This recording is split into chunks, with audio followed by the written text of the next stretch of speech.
This is Nazmi Alia. Ada yang udah pernah wawancara, kalau belum sih aku kasih tahu. Jadi di dalam video ini menunjukkan ketika nuansa Indah Ciamas sedang terjadi banjir yang mengakibatkan motor dan mobil tidak bisa masuk dalam perbatasan. Ini apa sih penyebab utama terjadinya banjir di kawasan perumahan ini?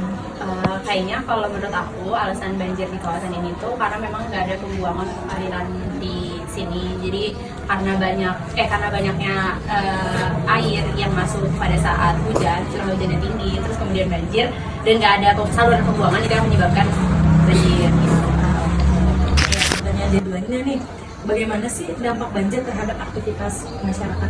Dampaknya tentunya mengurangi aktivitas warga pada saat sedang mobilitas keluar dan masuk karena memang aliran banjir di sini cukup parah dari mulai depan sampai dengan ke belakang. Jadi warga ketika mau masuk itu harus menunggu banjirnya surut dulu baru dia bisa masuk. Jadi dampaknya adalah terganggunya mobilitas warga pada saat ingin masuk ke perumahan. Oh, benar juga ya. Jadi nggak bisa masuk karena banjir. Iya, betul. Terus lanjut yang ketiga, apa di sini tuh ada sistem drainase nggak sih?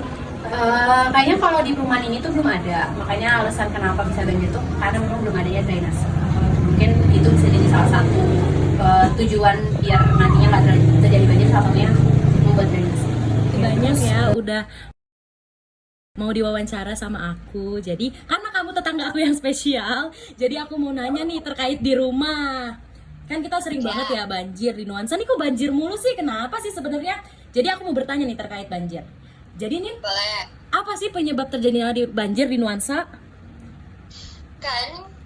Menurut aku penyebab terjadinya banjir di nuansa itu karena di nuansa sering banget hujan, kayak sehari itu bisa sekali 2 kali.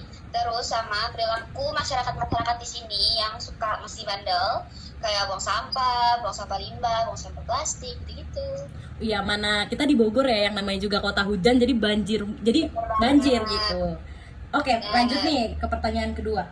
Bagaimana sih dampak banjir terhadap aktivitas kita nih sehari-hari? Kalau di aku sendiri, aktivitas sehari-hari aku itu terhambat banget. Pertama, aku jadi gak bisa keluar rumah karena banjir.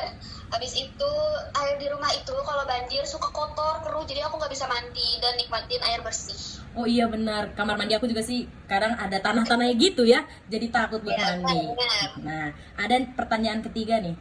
Apakah kita udah punya sistem drainase di lingkungan perumahan kita? Menurut aku sistem drainase di nuansa ini udah cukup bagus, cuma masih ada beberapa yang perlu diperbaiki. Kayak kalau di jalan raya sistem drainasenya itu udah cukup gede, tapi buat di gang sendiri itu masih kecil dan itu harusnya digedein biar gak mempersumbat jalan dari atas ke bawah. Jadi dapat diketahui bahwa sistem drainase di lingkungan perumahan nuansa Indah Ciamas ini masih kurang, dan banjir ini dapat mengganggu aktivitas sehari-hari masyarakat. Jadi sangat perlu membuat drainase di lingkungan perumahan nuansa Indah Ciamas ini.